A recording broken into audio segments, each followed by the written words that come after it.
it kind of gives history to other people that, people forget what's going on sometimes. Of course. And so I think this exercise is great. So. No, that is perfectly fine. Okay, Mr. Lair, what brought you into the clinic today? Well, we do a routine quarterly checkup, and we, on many occasions, do a Botox shot because of the feet. You're aware of the Parkinson's, but I do have diabetic neuropathy, and sometimes an injury comes about and you don't have the feeling to know what the issues are, and this has gotten to be in fact, I'm going to the wound clinic right after I leave here to try to get it today. And what are you going to the wound clinic for? There is a wound in my left heel that's taking a long time to get healed. We discovered the seriousness of it in the last appointment here. I think it's December 3rd or 4th, and the nurse here said, let's get some in-home nurses, and then after that we saw it serious enough we had to go to the wound clinic. Okay. And what initially led you to come see Dr. Vermani? What symptoms or things were going wrong? Well, back in 2016, I had major back surgery. I had the titanium rod and the screws, and he apparently was observing, and I'm not sure exactly how much he was involved, but he saw that that didn't cure my back or other places, and he started looking into being Parkinsonisms, and I had taken a test 2012 that would probably determine that, but it didn't get. This was more the doctors that in Fayetteville that had seen that, and so it wasn't totally a shock in 2016 because people had thought maybe I was more delusional. I don't have tremors, and Dr. Vermani made that observation that sometimes the lower body can be worse than the Michael J. Fox tremors. So it was a little bit confusing, and we just kind of went over, and he stayed with it, and he's done a good job. He started getting readings. I got involved in a lot of the trial stuff, so there were he's got a record of all the trials, but anytime I had a chance to do a trial, we always did it. So. Of course. You mentioned you had no tremor initially. Do you have tremor now? Has it developed? You can see my hand holding this camera. Okay. I'll never, as far as I know, I never shake or tremor or anything else. Okay. And that's about as good as you can get. Yes. Because it's real solid here when I do it like this. I can hold it for a long time. And the other thing about it is funny.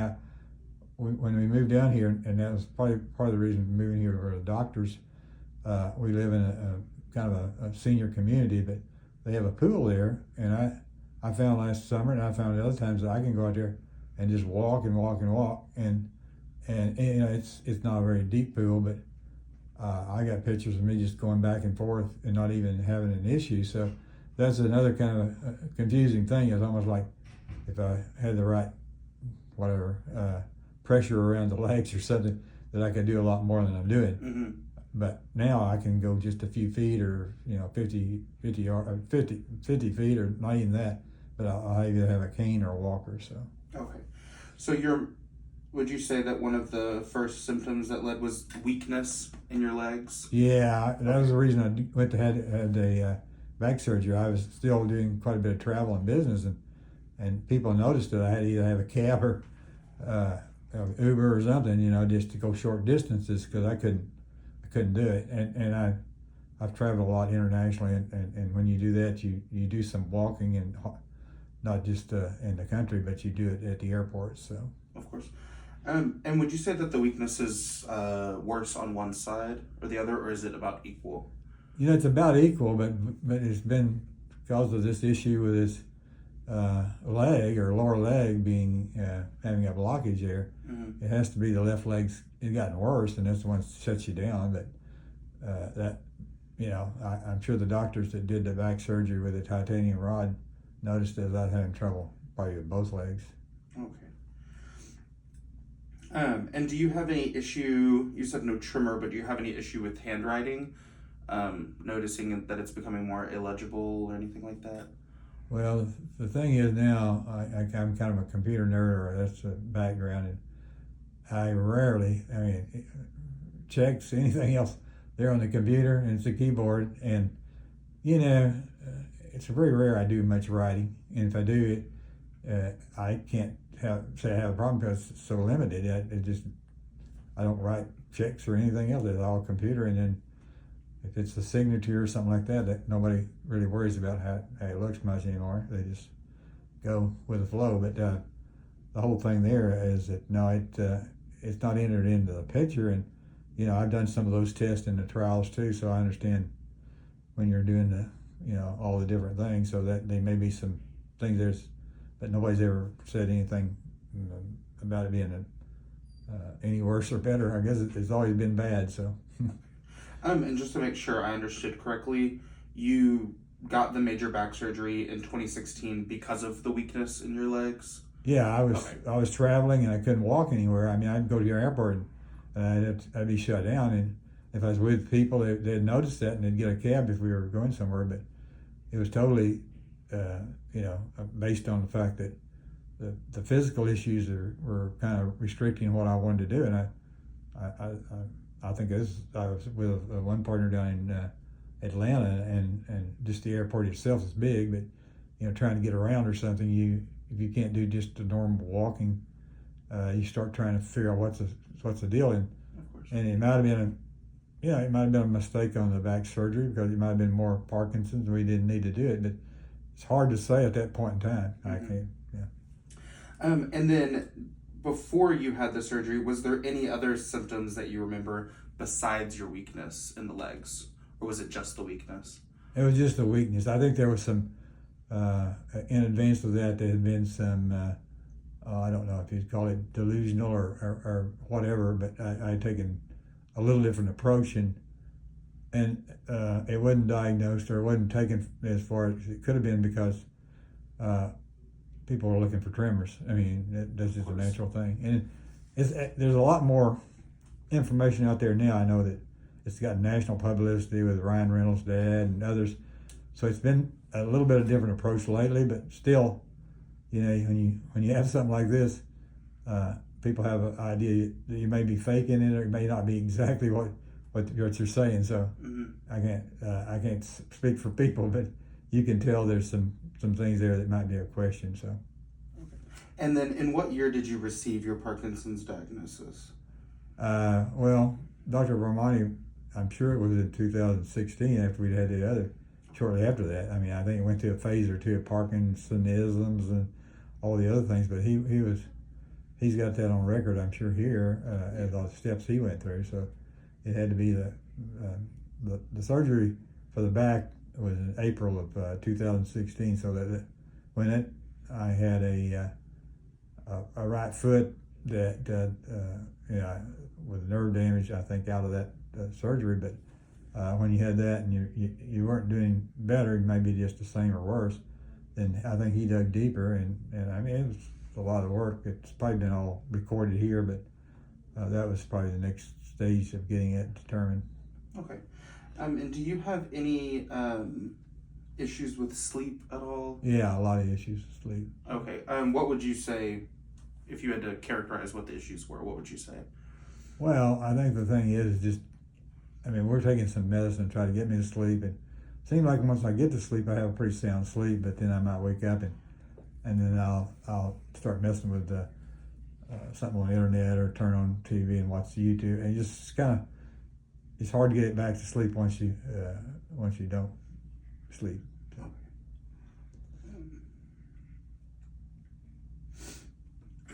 Any issues swallowing food or water?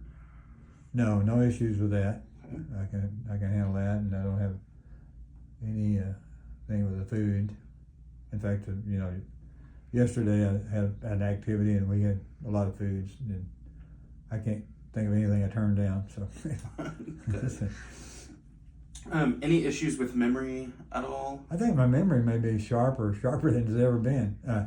I don't know, maybe it's the carbidopa and maybe the other things I'm taking, but I have to say that even what I'm doing here and answering your question, and I've been around other people. I'm having, I can recall things and think of things, and I've always had a good memory, but it seemed like it's even been better. So I have to say that part's not been affected.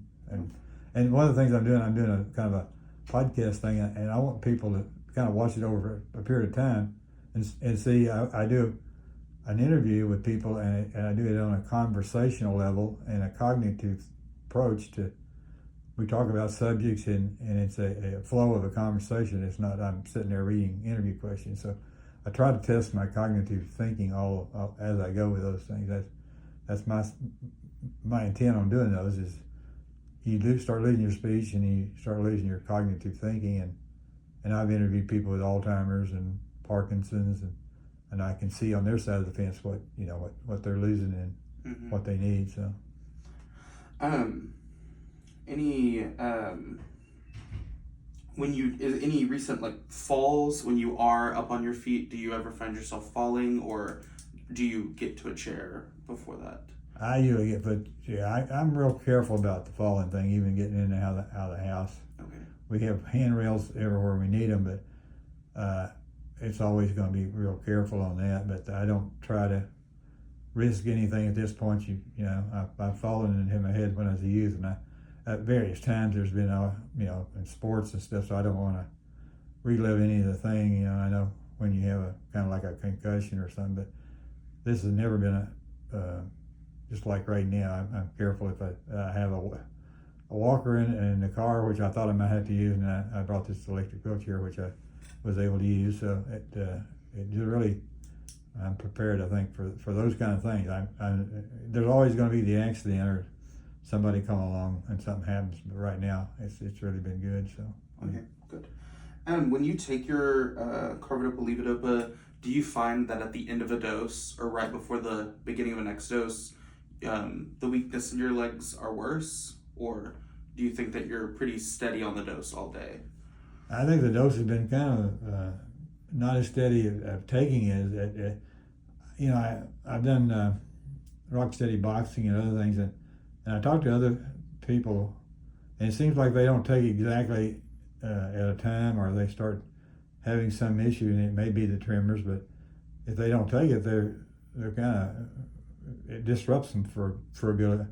I've talked to Dr. Vermani on this. I can take it early, late, and kind of indifferent, but I've never sensed that I need to have to take it at the time I have to take it. I just take it when, I try to take it 3 times a day, because I with the breakfast and then after lunch and then in the evenings, but I don't, I'm not out there having to feel like I'm gonna go take my carbidopa because I've got this symptom or something, and nobody's really commented on it either. So that's the other question that always comes up about, do you really have it? And we go back and say, yeah, you do. I mean, that's part of the routine, I guess, or whatever it is.